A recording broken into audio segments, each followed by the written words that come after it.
Reed Sorensen waiting in the wings. Here's Keselowski on the inside. Carl Edwards, can he make it stick on the outside? Brad thought he had the best car all night. Took the inside line in the restart. This is going to be down to the wire. Oh, they touch. He spun out. Carl gets into Keselowski. Carl Edwards will win.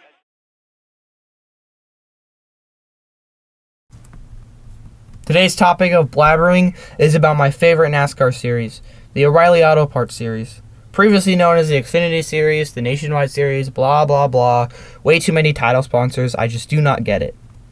But why put a lower tier series as my personal favorite compared to the Cup Series? Should be a no-duh moment, right? Well, I think it's only because of one thing: identity. NASCAR has been struggling with its identity ever since the Car of Tomorrow debuted, at least in my opinion. NASCAR, for me, again in my opinion, is all about pure racing. Picture a field of 30 cars speeding down a track at 198 miles an hour.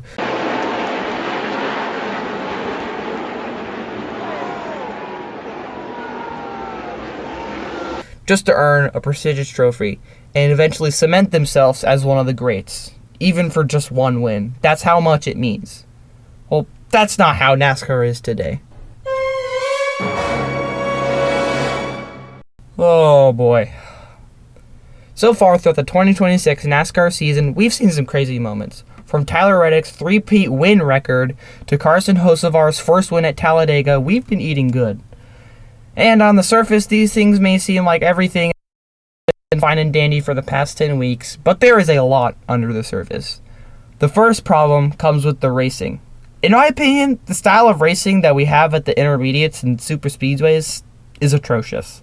The two biggest issues plaguing these tracks are fuel saving and the designs of the car. Maybe a little nitpicky, but just my opinion. Fuel saving on, say, Talladega is where you hold the throttle at 70 to 80% so that you don't burn a bunch of fuel and drop back a ton. To fix this, the officials of NASCAR said that they should fix the stage lengths for Talladega. This is, of course, very fucking stupid. Just don't have stages at all. The entire concept of fuel saving is the problem. And like I said, stages. And also the restrictor plates. Oh, the problems with that.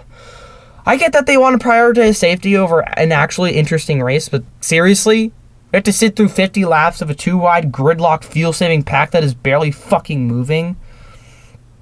Come on. No. That would be shades of the Dark Age. E.g. the 2019 season package. So what I would suggest is that you remove restrictor plates and not just stages at all, and you have an amazing super speedway race. But the next problem with most of the intermediates and both the super speedways is the spoiler design. If restrictor plates weren't enough, then we have these huge 7-inch spoilers that slow down the car significantly if you're behind. I get the advantage of drafting with this spoiler, but this is ridiculous. And there's also the advantage of like downforce and stuff, but come on. And thankfully, there is news of the new NASCAR CEO saying that he would reduce the spoiler size for super speedways. I think that this, paired with maybe restrictor plates, would make a good package, therefore a good race, but I don't know. If the sport is so plagued with these problems, then where's the relief? Well, let me sit you down and tell you about the grace and glory that is the NASCAR O'Reilly Auto Parts series. This is a lower division of NASCAR, and let me tell you, it's what NASCAR is all about. Not to sound like those rednecks that you'd see at like Daytona with the Dale shirt. Even though the packages are identical to the Cup Series, I mean, it's mostly dominated by Toyota and Chevy with only like one part-time Ford, but the racing is phenomenal. That's just what Every single race I've tuned into, I never stop watching the TV. And the finishes are 100% must-watch live. Looks as though he's got a little redemption in mind here tonight. Oh, look out as he has a tire situation. Here comes Edwards right into it. They cross the line, and guess who wins the race? Keselowski 22, Stewart 33, and contact. Smith turned around. Tony Stewart is going to win this race. Vickers turned around. Who gets to the checkered flag? Here they come to the stripe. But I want to go over some of the best moments from the O'Reilly series and all the other title sponsors it had. I don't know how many. 2010, Brad Keselowski versus Carl Edwards and Kyle Busch. 2011, Elliott Sadler's amazing championship caliber run ultimately bested by 2012. Again, Elliott Sadler's madhouse of wins, his winningest year in the series, ultimately being beaten by exact reason why I fucking hate him. 2013, my favorite driver, Austin Dillon, doing Austin Dillon things and winning the championship in the most Austin Dillon way possible. And also Kyle Larson's crazy wreck at Daytona. Yikes. 2014, lots of bushwhacking and Chase Elliott's first win at Texas. I still hate him. 2015, first issues of the title sponsor, Xfinity, where Chris Buescher making the 30,000 in Prosper, Texas proud by winning the championship. And also, I forgot to mention the absolute stunning look of these race cars. Here are just a few of my personal favorites. Like, come on, look. Cup Series, there's only like a few good ones. And as a little bit of a time skip to the amazing season of 2021, packed with more bushwhacking by Austin Cindric and Daniel Hemric's debut in the number 18 for Joe Gibbs Racing. More on that, Daniel Hemric was definitely one of the best underdogs in this series, up there with Elliott Sadler.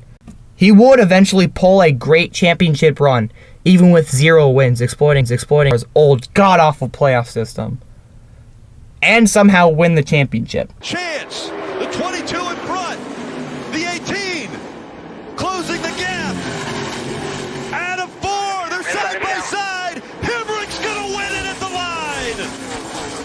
Daniel Hemric just silenced the doubters, he's made his own history.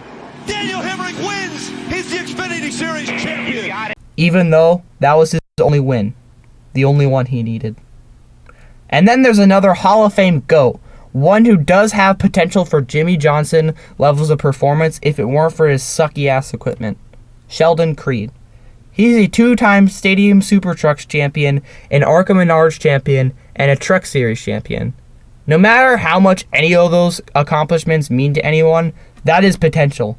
And that would carry to where he found his ride at RCR, where he would depressingly finish second several times along with driving the 18 for Joe Gibbs Racing later in 2024, even with the top-tier equipment at Gibbs. But that would all come to a head on Saturday night, February 21st, 2026. After Austin Hill had taken the lead from Ross Chastain, it looked like all hope would be lost for anyone trying to beat his super speedway triumph, until Ross Chastain turned him, allowing for third place Sheldon Creed to speed by. And this really is just pure cinema. For his first career victory, he's gonna do it! Sheldon Creed delivers at Atlanta! Awesome job by... Statistically, over the past few weeks, the NASCAR O'Reilly Auto Parts series has increased in viewership by a whole ton. Why, you may ask? Because fans just want to see a race like the one I just showed.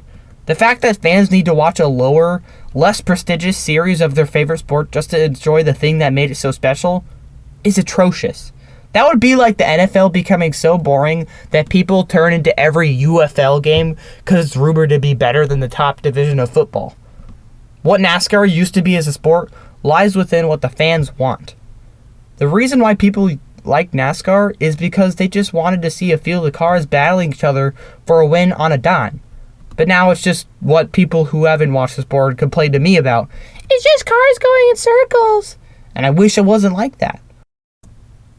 So, if you've never watched NASCAR before, take all the examples I just listed and know that is what NASCAR is all about. If you don't care because you fit into any of these archetypes, bully, neurodivergent kids, only interests are sports or Stranger Things, never does their work, has the worst humor, only uses Snapchat and or TikTok, get the fuck out.